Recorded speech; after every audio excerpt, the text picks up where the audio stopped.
Informasi selanjutnya, saudara, datang dari Ketua DPP Partai Golkar, Dev Laksono, yang buka suara soal status Wakil Presiden terpilih Gibran Raka Buming Raka di Partai Golkar. Dev menyebut Gibran sudah menjadi bagian dari Partai Golkar. Dev Laksono mengungkap tidak usah mempertanyakan lagi apa status Gibran pasca pemilu 2024. Ketua DPP Golkar ini menegaskan Wakil Presiden terpilih Gibran Raka Buming Raka dan Presiden Joko Widodo sudah menjadi bagian dari Partai Golkar. Dev juga menambahkan sosok Gibran dan Jokowi merupakan tokoh yang punya tanggung jawab dan melayani warga. Dengan kemarin Mas Gibran maju dan menang sebagai Wakil Presiden Republik Indonesia, mendapatkan rekomendasi dan juga dari Partai Golkar. Nah, ini menunjukkan bahwa kedua tokoh nasional ini sudah menjadi bagian keluarga besar Partai Golkar.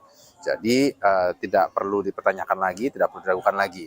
Nah, posisi Pak Jokowi saat ini adalah Presiden Republik Indonesia. Beliau adalah pengayom semua partai yang ada di Indonesia, semua elemen bangsa yang ada di Indonesia.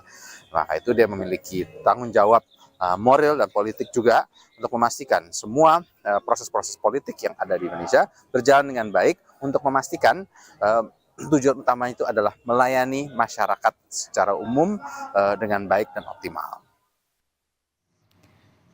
Sementara pengamat politik Universitas Al-Azhar Indonesia Ujang Komarudin, Gibran harus menentukan sikap politik dengan bergabung menjadi anggota partai politik. Ujang juga menegaskan bergabungnya Gibran Raka Buming Raka menjadi anggota parpol dapat memberi kekuatan sehingga tidak menjadi ban serep di pemerintahan. Tentu akan berdampak ketika Gibran tidak punya partai hingga pelantikan gitu. Tetapi ya dampaknya itu tertutup.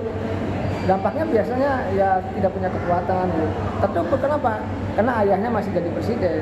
Saya melihatnya kalau tidak punya partai ya akan dianggap lemah. Makanya Pak Maruf Amin dari independen ya, dari perseorangan katakanlah tidak punya partai, maka ya tidak punya kekuatan.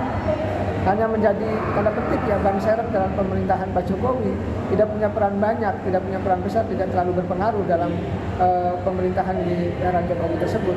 Oleh karena itu, kalau punya partai ya akan kuat begitu, kalau tidak punya partai ya akan lemah.